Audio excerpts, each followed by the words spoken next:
Hola. Hola, Ojo bueno. que estas cosas también, como te dije yo la otra vez, a mí me gusta comenzar así en directo, en caliente, y también se puede editar también, así que no importa cualquier cosa que uno pues esté todavía no totalmente preparado, pues uno puede ajustar. ¿Qué tal la semana? ¿Cómo estás? Muy bien, contenta de retomar. ¿Ya Sí. vemos papam? Ah, ¿verdad? No teníamos papa en aquel momento. ¿No? ¿Qué piensas de eso? Esas cosas, ahí no hay certeza posible con un nuevo papa. Hay gente que menciona que el nuevo papa León XIV Sí. puede ser un papado reformista, dado que todavía no llega a los 70 años, que probablemente nos acompañe en promedio unos 20 años, y que su background habla de una persona que está abierta un poco a la misma línea del anterior. Pero no sé bueno, no sé, yo en ese sentido creo que yo soy católico, tú no. Entonces ya allí me gustaría tu visión porque creo que es mucho menos romantizada que la mía. Aunque no es que yo sea que Ya, vaya a misa los domingos, ya. pero, No, pero es curioso eso que dices, porque para mí no deja de ser un hecho histórico curioso. Es decir, ujú. digamos, Juan Pablo II, yo ya tenía edad y lo viví. No me acuerdo en qué año empezó, pero 8-5. en el 85 yo tenía 5 años, obviamente no era consciente, Ujú. pero después el del Papa Francisco sí fui consciente, lo viví en mi casa, lo vi. Y el Y otro, el anterior a Francisco, Ratzinger, el alemán. Ratzinger, sí, Ratzinger. pero de todas formas el que más recuerdo Mm, es el Papa Francisco, pero sí, es verdad, hubo Ratzinger. Y yo siempre hablaba lo mismo, ¿no? Que era un hecho histórico que tenía la oportunidad de vivir y que mucha gente que no tiene como el rango de ver tantos papas o tantos cambios de papado Vamos en a su 4. historia. ¿Sí? Este es nuestro cuarto y creo que podemos llegar a un quinto o sexto. Sí. Puede ser Tú posible. seguramente eres más joven que yo, pero Bueno, digo.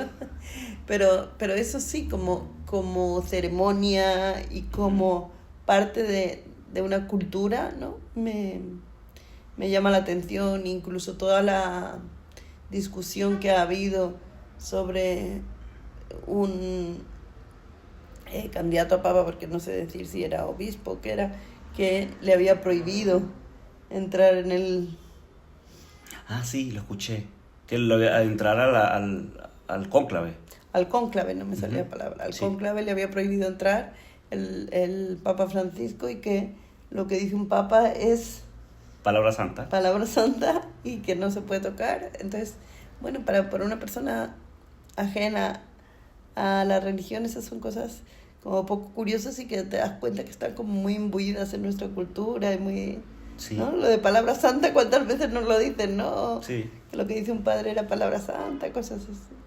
Y creo bueno, para mí ha sido interesante y ahora ver qué pasa y qué cambios hay, porque yo era muy crítica, aunque todo el mundo era como muy benevolente desde mi punto de vista con el Papa Francisco. Ujú, A sí. mí me pareció como un lavado de De imagen. imagen muy potente, porque claro, una persona que le daba la comunión a Videla al dictador argentino que era un torturador y Claro. era su propio confesor y después como papa te lavas Es verdad. y reniegas de la dictadura y hablas bien de... Pero la imagen ya te delata. Claro. Sí, sí. Digo, porque uno puede evolucionar, pero hay cosas para mí como intocables, ¿no? Sí, ¿tú crees en eso entonces ese dicho que dice, dime con quién andas y te diré quién eres? Sí, obviamente no siempre 100% es así, pero esa imagen Es dio la difícil. vuelta al mundo porque no era una cosa puntual de un día. Mm. Él era algo muy cercano a ese torturador y a ese dictador.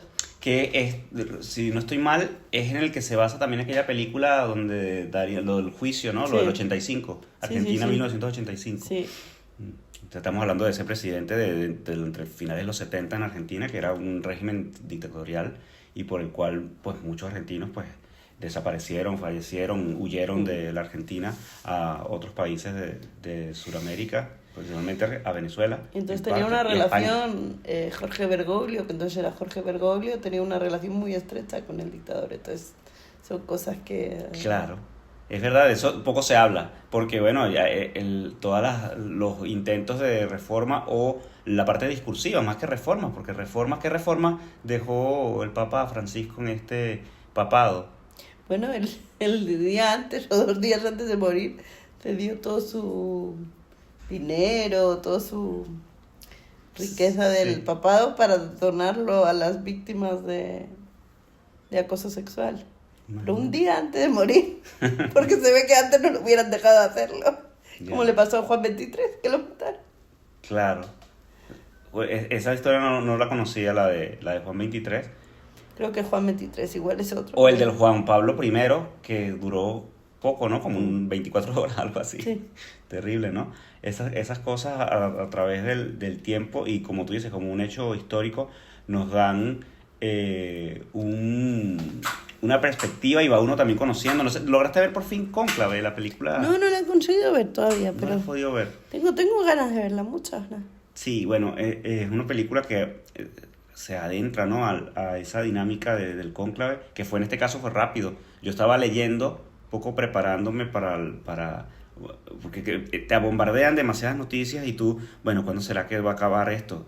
Habían en estadísticas entre 3 a 5 días era el tiempo promedio que dura un cónclave en cuanto a todos los cónclaves que han existido, pero hubo uno que duró 50 días. Y hubo otro que también duró tiempo, mucho tiempo.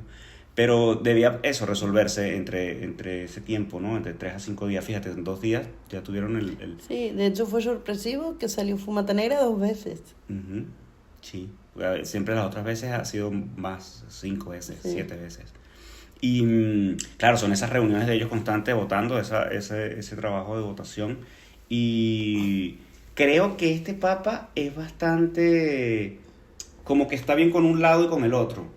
Sí, Porque si bien es norteamericano, sí. no es el que Trump había mencionado en sus alocuciones, por ejemplo, Sí. hablando de geopolítica. Que va, de hecho, parece ser que es bastante anti-Trump. Si tú Sí. entras en su Twitter de antes de nombrarlo papa. Sí. Y por supuesto, tiene una relación muy estrecha con Sudamérica. Porque él se nacionalizó peruano, es peruano. renunció a la nacionalidad. Que siempre ha sido como por allí en los programas de humor que escucho, el chiste, ¿no? Del tener la nacionalidad quizás más supremacista que hay en la actualidad, aceptar tener la de un país suramericano que probablemente para muchos estadounidenses sea un país inferior en cuanto a ese tilde o esa marca que le ponen de supremacista a Y gente que además como habló Trump. en español. Habla en español, exacto. Que además lo habla con el acento súper peruano. Salieron unos videos de 2 cosas que me llamaron la atención. Una, que había estado en mi país porque se hace en Venezuela como ¿cómo se dice? Como estas reuniones donde van la conferencia episcopal, no sé si es esa propiamente, pero hacen como una gran reunión cada cierto tiempo y ha estado en Venezuela varias veces. Entonces empezaron a circular videos de gente en Venezuela que lo conoció como antes de ser el Papa. Y otra cosa que fue hace 20 años, un video que me parece impresionante, quien haya conseguido ese video, es como una serie mundial que es como la final de las grandes ligas, del béisbol de grandes ligas en Estados Unidos, donde él estaba de fanático porque le gusta el béisbol, entiende el béisbol como norteamericano que es, y es fanático de los Medias Blancas de Chicago, de un equipo, porque él nació en Chicago, en Illinois.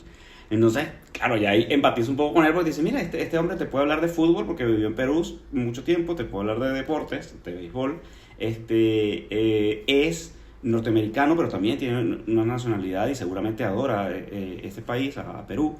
Y pues tiene como, al parecer, mucha mano izquierda, se coloca un nombre que puede ser muy tradicional, León XIV, imagínate, han existido otros 13 papas con el nombre León, o sea que te habla que hay una tradición, es uno de esos nombres. Hay otro que también es bastante Pío, ¿no? El Pío creo que es uno de los más tradicionales, de los que más en la historia ha existido. Y aunque se usa ese nombre, es también una mezcla de muchas cosas, porque sus apellidos son Prevost Martínez, porque su papá es francés, su mamá es italiana, pero de raíces españolas, porque Martínez es un apellido español. Y de hecho, no sé si sabes, pero él ha explicado por qué el nombre de León XIV. No. Porque León XIII fue un papa que hizo cambios en la iglesia en un momento que había muchísimos cambios en la sociedad, y él considera que ahora es un momento de mucho cambio por el tema de la inteligencia artificial, que estamos en un momento clave de cambio social, y por eso se ha querido poner ese nombre. Pues muy bien, fíjate, me parece, porque yo con todo lo que analizaba él dije, bueno, este tipo, pensando, y mira como yo me refiero al Papa, este tipo, imagínate lo católico. Sí, qué cercano. Él viene, como te digo, de un papado donde tú dices, sí, y yo te lo acepto, creo que sí, creo que hemos sido muy condescendientes con Francisco, quizás porque siempre su narrativa fue acusar todo el tema de los abusos en la iglesia. Y el primer papa latinoamericano, fue el primero que reconoció el matrimonio homosexual, porque todo era amor. Bueno, lo reconoció entre comillas, no lo criticó, digamos. Exacto. Porque reconocerlo tampoco es la palabra. Porque igual sobre él está también todo el tema que si con el aborto, que si con esos temas que son delicados y que son todavía un debate, ¿no? De hecho, León XIV dice que él no está de acuerdo con el tema del matrimonio homosexual y todo eso, que sí estaba, o sea, que es más conservador en ese aspecto.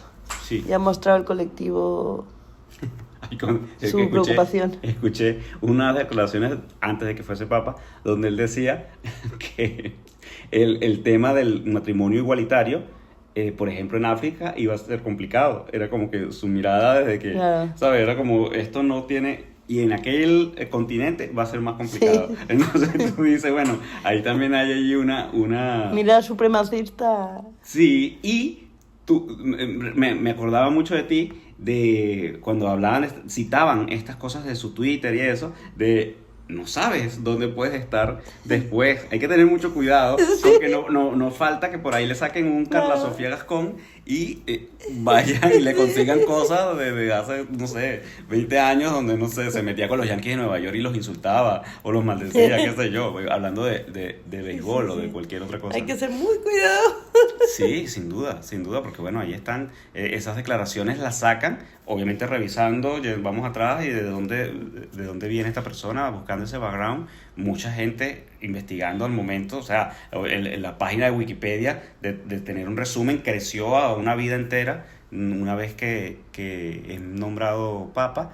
Y bueno, yo sí, por todo ese análisis, fíjate, ahora que tú lo dices con sus declaraciones, yo creo que sí, que es el momento de que le va a tocar la época reformista y que ojalá el tiempo le dé y sepa manejarlo de la mejor manera, porque no es fácil reformar, cambiar, o sea, todo cambio siempre hay una resistencia y es difícil, y más en cosas que le quitan las certezas a unos y le da certezas a otros, pero además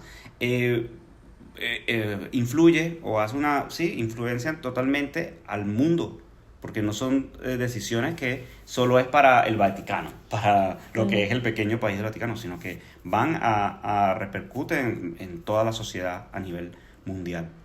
Entonces, bueno, eso es una buena noticia. ¿Qué estabas haciendo en ese momento? Eso siempre... Yo, la verdad, no recuerdo. Creo que ya estaba escuchando un audiolibro o algo, vi el enlace y luego ya... A mí me lo dijo mi mamá. Me escribió. El país. Me escribió y yo estaba cocinando. La alerta del país. Sí, eran como las 5:30 por allí, era la tarde ya. Aquí. Y estaba yo por ponerme a cocinarles algo a las niñas que ya habían llegado al colegio. Y me escribe mi mamá y busco y digo... Y sí, ya estaba. Mi mamá me escribe sin saber todavía quién era, solamente de que ya pues había humo blanco, ¿no? Y entonces nos agarró más tranquilos, nos agarró en casa ambas veces, como cuando el apagón, estos hechos históricos que han pasado en las últimas, uno local y otro internacional, que nos ha tocado en estas semanas. Yo creo fielmente en que vamos a ver otro papa. Por lo menos. Sí, porque este es joven, así que... Sí, pero yo creo que debe durar... Bergoglio murió casi a los 90, a los 88, 89. Acuérdate, querido amigo, tú que eres más joven que yo, si tú llegas a ver otro papa y yo ya no estoy en este mundo, acuérdate de tu amiga y di, bueno, yo lo vi, ella lo ve a través de mí. Bueno, exacto, ok. Bueno, y Esperemos que viceversa. no, sí. Puede pasar, esa Sí, es la otra sí. cosa, ¿no? De la vida que La vida no se sabe. no se sabe. Pero no se sabe. antes de terminar con lo del Papa, me gustaría comentarte, por lo que hablábamos de la inteligencia artificial, Ujú. que había dicho el Papa en la SER, que sabes que es como la cadena de radio más Nacional, importante sí. aquí y tal. Unos minutos antes de que saliera la fumata blanca, le preguntaron al chat GPT que quién iba a ser el nuevo Papa y ¿Lo clavó? lo clavó. Ah, sí. Wow, increíble, no lo sabía. Y yo la escucho, la cadena Cero, porque es como que ese... Es la referencia. Sí, para es la mí. referencia radial de comunicación en el país. Y... Ya, por cierto, ya tengo mi radio analógica, ¿eh? Ah, sí. Yo descubrí que mi teléfono tiene radio. Claro. El Ah, mío. pero funciona sin internet. Funciona sin internet. Ah, mira qué bien. Increíble. O sea, lo hubiera podido usar, lo que pasa es que se me apagó el teléfono también Claro. en aquel momento y no tenía. Pero mi teléfono tiene radio y agarra las emisoras de acá. Yo fíjate que tenía una radio a pilas de mi mamá que todavía funcionaba y aún así le cambió la pila, o sea que eso dura. Mi mamá hace 9 años que murió. Imagínate, wow. Bueno, eso hablando del lo que decía la predicción del chat GPT, yo pensaba que iba a ser norteamericano, pero el que había mencionado Trump lo tenía. De hecho, en unos grupos en los que estoy había conversado y yo les dije, yo creo que va a ganar el norteamericano, pero no dije cuál porque creo que habían 3 o 4.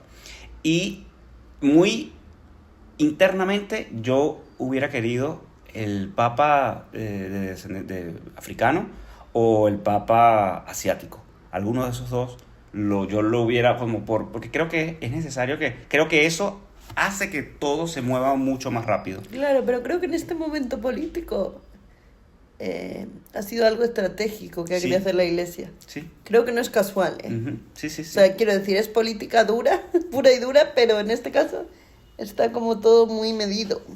Así es. El por qué, me parece. Yo también lo creo, sí, sí, yo también lo creo porque cuando te sientes y lo analizas dices como que está bien con un lado y con el otro. Y de hecho creo que el primer papa que salió en la fumata negra enseguida fue porque era muy pro-Trump y no estaban de acuerdo en que buscaban otro perfil.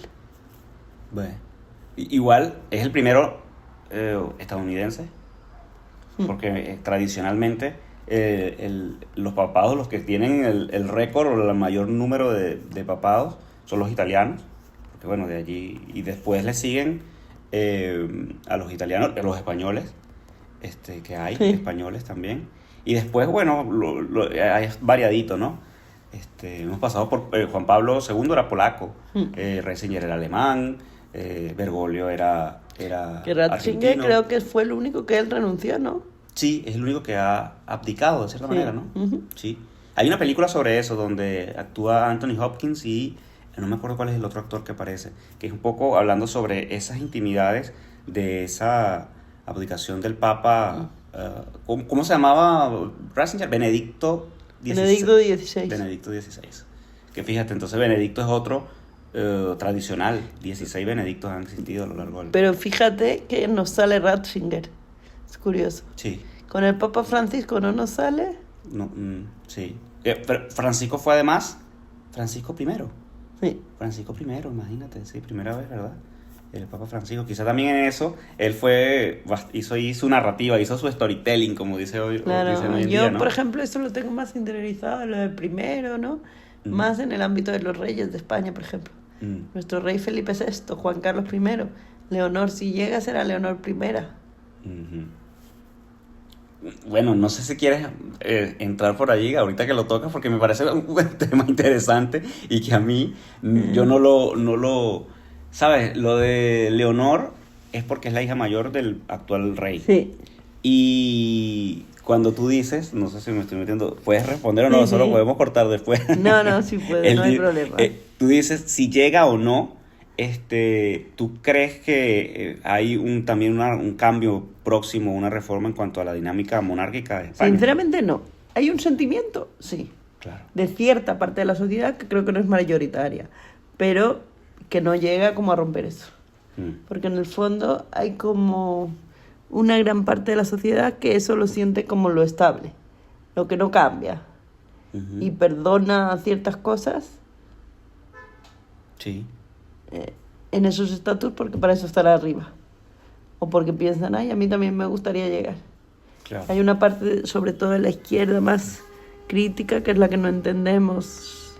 Digo entendemos porque yo no era para nada, me decía a mí, ni me va ni me viene. Pero es verdad que con los acontecimientos de los últimos tiempos, que aquí hubo mucha revolución, que fue con todo el tema de la caza, de animales y demás por parte del rey emérito, Sí. y que se fue y demás, y ahora que porque se meten con él, ponga él juicios y digan que a él no se le puede juzgar, pues ahí ya toca como ciertas fibras que no Ujú. podemos no estar de acuerdo, ¿no? Pero sí que es cierto que pues a nivel de Estado siempre ha habido un cierto respeto y, como yo digo, parte de su trabajo, del trabajo de ellos como jefes de Estado, siendo monarcas, es mantener pues una pose y un papel institucional de respeto a ciertas cosas. Si tú te saltas eso, igual que si yo me salto ciertas normas de mi trabajo, me echan, pues considero que este señor no se tendría que haber autoexiliado Ujú. y seguir viviendo Viva la vida. a nuestra costa, por más que, sin entrar en sus descendientes, que no tienen por qué, si se descubren cosas, pues que se descubran, pero hoy por hoy, ¿sabes? Pero es una realidad que la reina Leticia, que además era una periodista Exacto. de televisión española, está haciendo un gran esfuerzo por borrar eso, y creo que en las generaciones más jóvenes lo consigue, no en la juventud rebelde, digamos, pero sí como una parte de la institución que mantiene, ¿sabes? Es como si a la gente le diera seguridad. Bueno, aquí hay rey, es como se está por encima de... Claro. Bueno, es así, es como tú dices, es parte de nuestro equilibrio. Sin esto, perdemos equilibrio. Puede ser. Yo no lo termino Digo de en entender. en el inconsciente, Sí, es en el inconsciente, social, ¿eh? totalmente, No sí, sí. estoy diciendo que yo para nada lo sienta así, Sí. pero creo que pasa eso. Es perfecto tu aclaratoria porque sí, eso exactamente es eso, es el inconsciente social. También tomando la sociedad como también una En ciertas gran, capas, un gran ¿no? cuerpo, No todas, ¿no? sí. Sí, que tiene una memoria y que tiene un sentir, y que esas son ciertas certezas que puede tener una sociedad como la española con respecto a el tema de la monarquía. A mí, como alguien externo, no lo termino de entender, y sí siento sobre todo la parte que la rechaza un poco, ¿no? Porque sobre todo en programas de humor, que es lo que me gusta sobre todo consumir para mantener el buen ánimo y el buen humor también, le dan durísimo al emérito, sobre todo. Sí, al emérito es que no... Él no tiene perdón de Dios casi para nadie, todas las cosas que le dicen y que Hablando ha hecho. de papas, perdón de Dios. Sí, hablando de papas, bueno, él es particularmente... Hay una serie muy buena en Prime, en Amazon Prime, que la protagoniza Anna Castillo, donde hace de la hija del rey que queda, se queda como lo sustituye por un tiempo. Y se llama Su Majestad, se llama. Recomendable la serie. Pero corta. ¿se supone que es Leonor? No Ah. lo dicen. Ya. Porque además es más, uno podría pensar que es como Leonor, porque además pasa en España. Ella es catalana y escuchaba en una de las entrevistas donde en la primera escena que tiene el personaje... Bueno, ella es princesa de Girona, ¿Quién? la princesa Leonor. Ah, fíjate tú. Pero la actriz es catalana y en la película, en la serie, en la primera aparición que tiene, es como el final de la Copa del Rey en fútbol, y se supone que están en Girona, si no estoy mal, o están en Barcelona. Sí. No sé si en el estadio del Girona o en Barcelona. Y bueno, la gente se mete con ellos, con el rey, con su papá, y ella les dice a los catalanes malas palabras frente a cámara. Eso no lo veremos. Y siendo ella catalana, la actriz, ¿no? Metiéndose con los catalanes por lo que pasa en el juego, ¿no? En esa ficción. Pero entonces es una mezcla porque ¿Se ciertamente... llama Majestad? Hay Su que verla. Majestad. Hay se que verla, hay llama. que verla. Y está muy bien. Ella es con tu queridísimo Ernesto Alterio. Y sale el papá también, tiene un cameo. ¿Sí? Sí, donde hay un quiebre en el personaje, participa el papá de Ernesto, Héctor Alterio. Y ella, Ana Castillo, que es estupenda actriz, lo maneja muy bien, como con esa irreverencia que ella tiene, y que hemos visto antes en otros trabajos.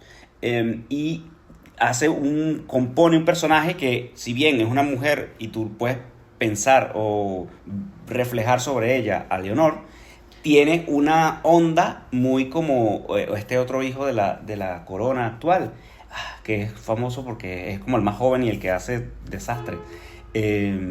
¿Cómo se llama? Se me olvidó el nombre de él. El más joven. Tiene el nombre este raro. El que está allá, también creo que está allá en Abu Dhabi. Sí. El Froilán. Froilán, exactamente. El que con ese nombre. Froilán, con ese nombre probablemente no llegue a ser rey. No, ya te digo, también ya. en la sucesión está como complicado, ¿no? Y bueno, el personaje que hace Ana Castillo es un poco como eso, ¿no? Es un poco como Leonor, porque es la hija del rey, va a ser reina cuando no esté el rey. Pero su actitud es un poco así, un poco loco como Froilán, ¿no? En muchas cosas. Bueno, pero bonita la serie y me gustó y te hace... creo que además yo aplaudo el hecho de que en la sociedad se permita que en España hagan una serie que critica un poco la monarquía, que se toma ciertas atribuciones. Claro, todo es ficción, no hay nada real, pero es bueno, creo yo, sirve a la sociedad. De hecho, hay otra, yo no la he visto porque obviamente la promocionan en México cuando yo podía ver VIX, ¿te acuerdas? Uh-huh. Pero aquí no ha salido tanto, pero se hizo una serie de cómo se conocieron los príncipes, los ahora actuales reyes de España. Imagínate, sí, es verdad. Yo creo que eso llegó también a pasarse en Venezuela. Bueno, porque también estamos en el momento, estos son como momentos, semanas de cambios.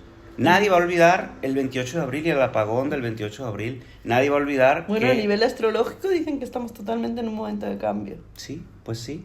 Y eso me lleva a mí a pensar un poco que antes, ¿cómo se dice? Como antes de empezar a grabar que conversábamos, hablaba yo de ese tema de las certezas y los cambios y de enfrentarte a lo desconocido y cómo lo abordaba uno cuando es joven y ahora cómo lo aborda uno cuando es todavía joven, pero ya con otras cosas, ¿no?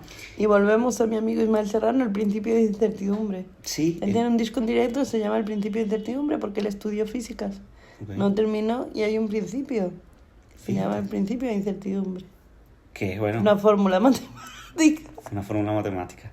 Bueno, y así como eso, cada quien... Fíjate que hace poco, hablando otra vez, poniendo los científicos, leí que hay un catedrático de Harvard, hizo un estudio que él considera que hay 4 líneas que una persona debe seguir para ser feliz, y esa felicidad, tener esas certezas como individuo, las componen tener una fe, que no una religión, o sea, practicar la fe. Sí, puede ser fe en la vida, que él dice que normalmente se va hacia la religión. Claro.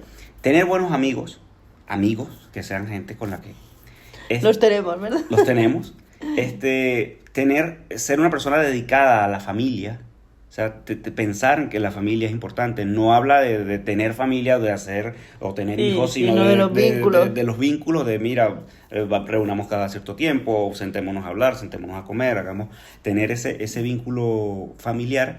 Y la cuarta era... la cuarta se me acaba de olvidar, pero la voy a retomar.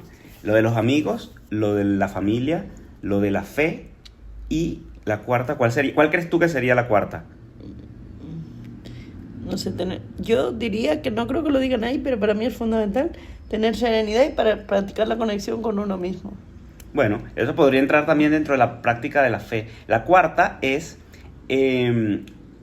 tener un significado en el trabajo que realizas. El propósito. El propósito, que el trabajo que hagas, porque es lo que termina de llenarte. Entonces, fíjate, él toca allí lo interno, que es lo espiritual. Eso además creo que es fundamental porque al final dedicamos mucho tiempo de nuestra vida a trabajar. Claro, el trabajo que es como cuando uno crea un personaje, cuando estamos hablando de ficción o de escribir un guión o una película, una serie, los personajes no pueden ser planos, no pueden tener una sola cara, pueden ser tridimensionales, pueden tener hasta 4 caras. Y él toca con esas 4 líneas que él, como catedrático de Harvard, como científico, considera que son 4 puntos importantes que hacen de la certeza, que hacen de la felicidad en el individuo, principales, importantes, lo espiritual con lo religioso, los vínculos familiares y afectivos en cuanto a amigos. Pueden ser, a lo mejor no tienes amigos, pero tienes tu pareja o tienes, sabes, también esa parte de los vínculos y el trabajo. La familia que nos buscamos. La familia que tienes, la familia que te buscas.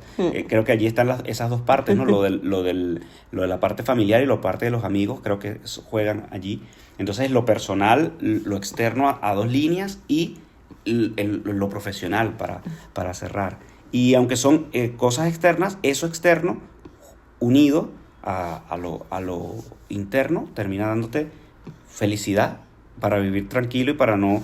Y me imagino que en países que pasa mucho, ¿no? Como Suecia, como Dinamarca, estas cosas no son, que son como sociedades más, no sé si llamarlas austeras, más duras, quizás alguna de estas falla y por eso en esos estudios de donde no sé cómo lo hacen, miden la felicidad de los países, siempre quedan como que los países bien desarrollados, pero con menos felicidad, donde son menos felices los individuos. Entonces, bueno, aquí creo que estamos en esa búsqueda y yo digo aquí en España. Sí. Y en Alicante, de hecho, el otro día me decían que ChatGPT dice que Alicante es la tercera o la cuarta ciudad de España con más calidad de vida. Sí. No sé si feliz, pero calidad de vida. Sí, siempre está allí. Anualmente, que yo también como que consumo mucho de esa información. Desde antes de mudarnos acá, la veíamos, cuarto, tercer lugar, y las que están por arriba, ¿sabes algunas de las que están por arriba? Málaga, imagino, ¿no? Málaga. No sé por qué siempre gusta mucho Málaga. Yo no he ido, no conozco. ¿Verdad? A mí me sorprende también, porque no me llama tanto la atención. Málaga, Sevilla,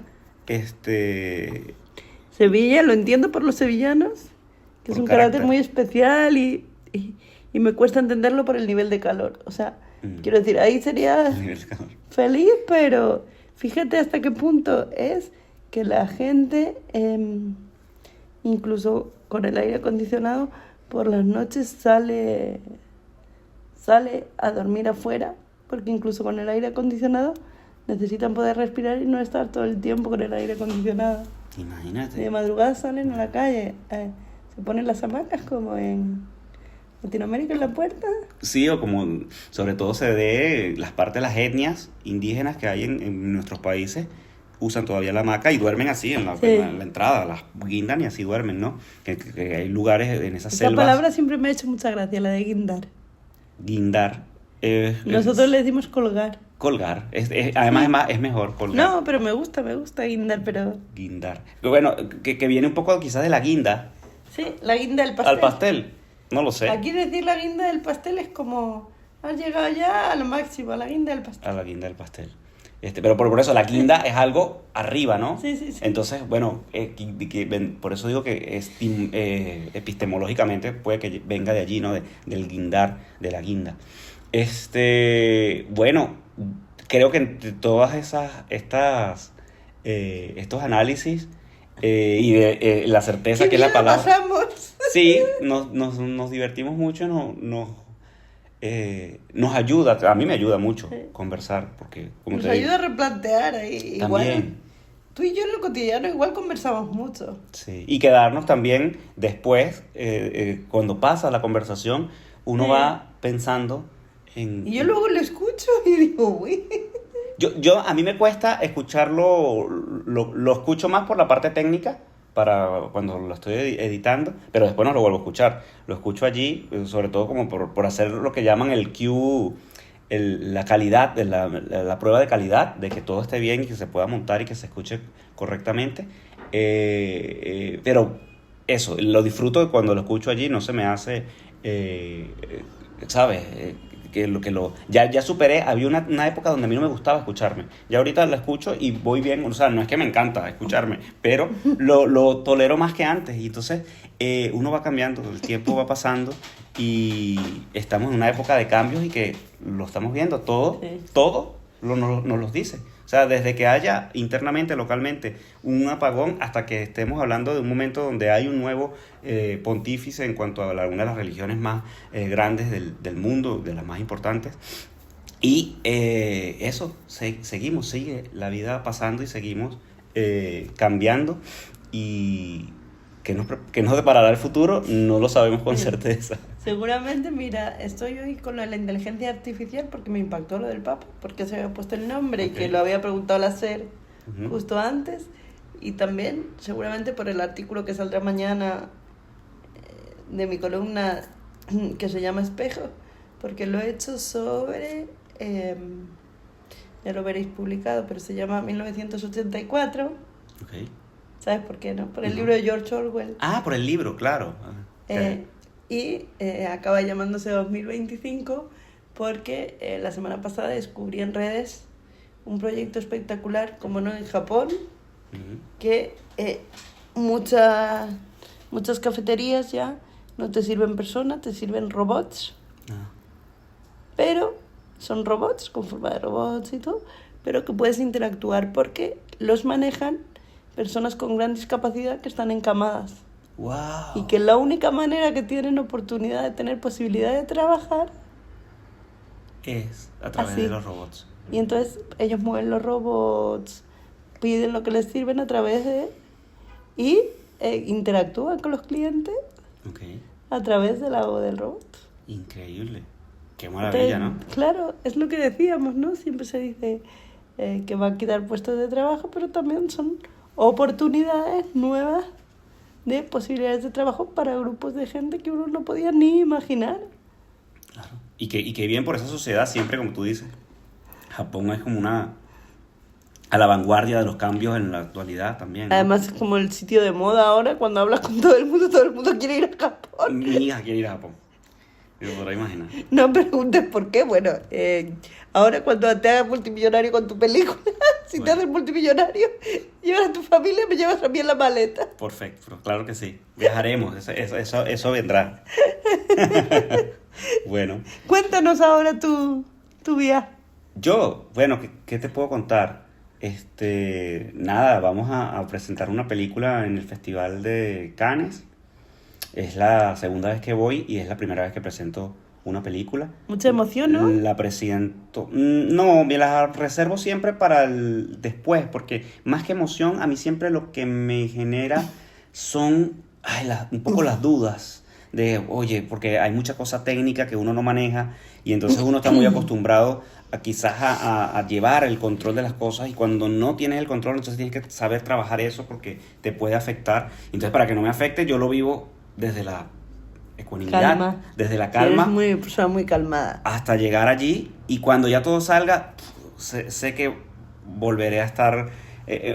quiero cambiar un poco eso, porque tampoco es tan bueno estar como en neutro, presentar haciendo algo muy importante, que es muy importante. O sea, es mi quinta película.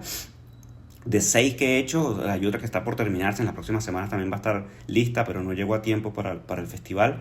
Y la estoy presentando en un lugar donde va a estar en la sala de al lado Scarlett Johansson presentando una película de ella como directora, o va a estar Spike Lee, o va a estar Joaquín Phoenix y un elenco enorme, Wes Anderson, directores de marca mundial en el mismo edificio donde voy a estar yo presentando una película.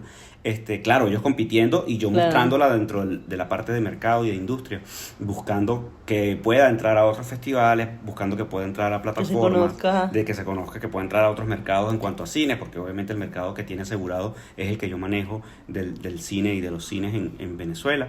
Entonces, bueno, voy a ver, es mi primer viaje en avión desde que... Bueno, no, mi segundo, pero diría el primero después de entrar ya en esta dinámica del papeleo y todo esto. Es la primera vez que me voy a montar en un avión en más de un año. Entonces, bueno, voy allí con ciertas no certezas, no sé cómo llamarla, incertidumbre de qué pasará, de cómo irá, de la canción de Rafael, si puede que sea mi gran noche o no. Pero yo creo que es el principio de que la gran noche falta. Hay mucho, creo que es el trabajo que hay que hacer. Como en algún momento le escuché decir a Alejandro Sanz, que cuando comenzó su carrera él estaba enfocado en hacer un trabajo de pico y pala. A donde le dijeran que fuera, él iba a ir. Y lo iba a hacer porque sabía que era la manera de ir montando, de ir creando su carrera hasta que finalmente llegó el éxito que esperaba. Entonces, bueno, el éxito podrá ser en algún momento ser parte de alguna de las secciones oficiales del festival, poder tener una película que se haga con un presupuesto adecuado y que no sea toda esta etapa underground donde uno se inventa las maneras, ¿no? Crea las formas de hacer lo posible y de ir con muchas estrecheces, por así decirlo, al festival. Y bueno, en eso, ver en parte, ahorita que estamos hablando, estoy como cayendo en cuenta que bueno, sí, estamos en un periodo que todo está cambiando, no tiene por qué ir mal, vamos a ir sin expectativas, que a mí me ayuda mucho ir por supuesto que tranquilo. No tiene por qué ir mal, tú no quieres expectativas, yo sí. Voy a mandar toda energía para pensar que todo va a ir muy bien. Amén, bueno, te lo agradezco. Pero de todas formas, ¿nos puedes adelantar el título de la película? La película se llama Otro Hombre, que fue el primer guión que escribí profesionalmente hace 10 años y que no había visto luz. Hice 4 películas antes, estrené 4 películas antes de abordar este guión. Lo retomé cuando ya había decidido irme al país y fue la primera película de 2 que rodé en ese último año que estuve en mi país. Y finalmente, pues bueno, está lista y se está presentando llegó a tiempo para estar en el festival. Y bueno, vamos a ver qué sale. Va a tener una función el 14 de mayo, otra función el 17 de mayo. Y ya cuando esto salga, pues tendré resultados de cómo nos fue y podré hablar en el próximo capítulo, cuando nos volvamos a ver, de cómo fue todo. Es un drama, primera vez que hago un drama. Yo había hecho 3 comedias románticas, un documental y una película de ciencia ficción. Esto es un drama familiar. De un actor que está buscando encontrarse, que siempre ha vivido en el closet que le impone el show business. Yo decía cuando 10 años atrás, 11 años atrás, cuando me encargaron el proyecto y lo coescribí con la persona hoy en día fallecido, el creador de la historia, a mí me servía mucho el ejemplo de Ricky Martin, lo que vivió Ricky Martin años atrás, con su sexualidad. Es un poco lo que este personaje también vive. Y bueno, es un tema que yo no es mío y que fue un reto para mí trabajar algo que no es una historia mía, sino una historia de alguien más donde yo tengo que darle una visión, ¿no? Entonces, bueno, vamos a ver. Que al principio uno siempre tiene como una distancia. Hoy en día estoy bastante conforme con el resultado. Vamos a ver qué tal, porque la otra parte es la que no dominas, ¿no? Lo que va a decir el público que vaya, que la gente que la vea. Ya de hecho hay gente que se ha interesado, que me ha escrito para ir a las funciones. Entonces, bueno, vamos a ver qué tal. A ver si luego haces un estreno aquí en tu ciudad de acogida. Claro, y no, yo lo esperaría. Una de las búsquedas allá es que pueda tener ese distribuidor para que la película se proyecte en algunas ciudades de España, tenga ahí un estreno acá. O lo pueda hacer yo mismo también, que es una de esas búsquedas que yo como me manejo también en esa parte del ahí estaremos, negocio. Si lo haces, ahí estaremos. Pues así es, que bueno, te lo agradezco. Bueno, la verdad es que es muy interesante. Ya sabes que eso siempre te lo digo, que los mejores deseos y las mejores vibraciones desde aquí para tu viaje y bueno, que sigamos nosotros en este viaje de ondas no hercianas, pero casi. Sí, de universos paralelos que ahora están bastante juntos, ya no están tan separados. No, estamos en el mismo lugar. Es cierto. Y después del apagón, creo que un poco más. Va, sí, es verdad. Al final, las historias se acaban. Así es, uniendo. Sí. Bueno, pues lo mejor y nada, seguiremos. Nos vemos en la próxima. Hasta pronto. Chau.